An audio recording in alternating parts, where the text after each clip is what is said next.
Today we're going to make an easy cherry blossom craft. For today's craft, you're going to need a piece of paper. So this white piece of paper is for my background. I'm using some pink tissue paper, a pencil. I have a brown marker, but you could use a crayon or a pencil crayon, and I have some glue. To get started, the first thing we're going to do is take this tissue paper and we are just going to rip it up. So I'm going to rip it up into small pieces. Could be about that size. They could even be smaller. They don't even all have to be the same size. And then I'm just going to crunch them. So as I rip, I just crunch them up and then I'm going to put them aside. So I'm going to do that with all of my tissue paper.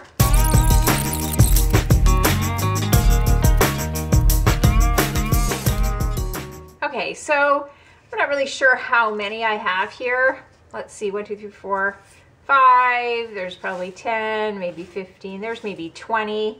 You probably, if you have anywhere from 20 to 30, that is enough. There's no right or wrong for how many you have. I'm going to put those to the side, and then I'm going to take my pencil next, and I'm going to draw my branch.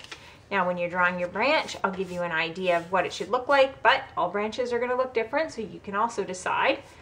I'm going to take my pencil, I'm going to start on the left-hand side of my page, and right at the end, I'm just going to jump in a little bit.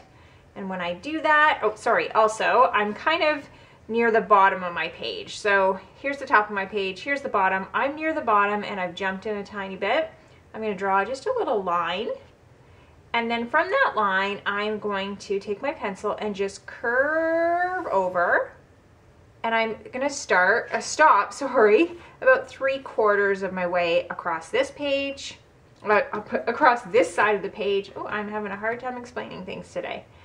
Then I'm going to go back, and remember we drew that little line. I'm going to come up to this top part, and I'm going to just mimic. So I'm going to parallel, and then I'm going to come in to join. So it's going to go fairly parallel, and then I want my branch to get a little bit thinner, so I'm coming in.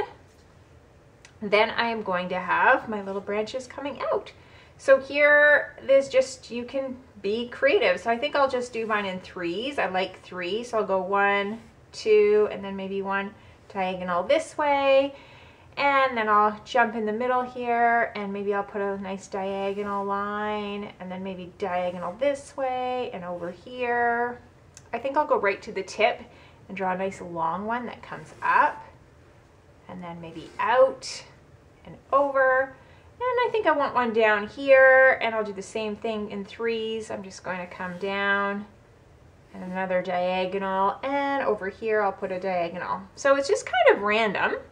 I think actually I'll do one right here too. So right at the tip, I'm going to go 1, 2, maybe I'll do 2 this time, and that is it. This is my branch. Now, you could have yours coming up higher. You could have more branches coming off the side. It doesn't matter. Maybe you want a whole bunch of cherry blossoms. I like this. I like it evenly spaced out. I like them kind of in groups of 3, and well, here when you have this one in group in 2, and that's the way I like to do it. When you're happy with the way it looks, then you're going to take your brown, whatever it is, whether it's a marker or a pencil crayon or a crayon, and all you're going to do is color that in just to make it look a little bit thicker. So go ahead when you're ready, you can go ahead and color that in.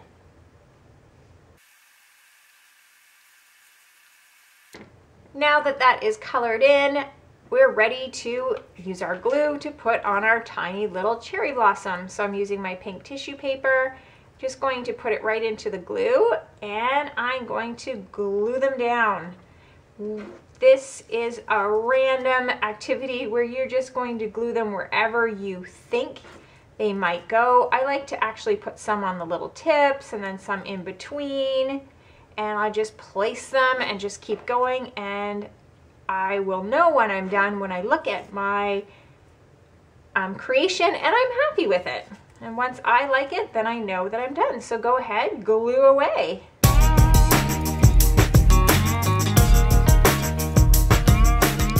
And there we have it. If you find you need more tissue, you can always add more. And now you know how to make one. You can go ahead and make as many as you would like. I hope you enjoyed this craft. If you did, give it a thumbs up. Don't forget to subscribe to my channel. Thanks for joining me on Craft Club for Kids. Remember, be creative and have fun.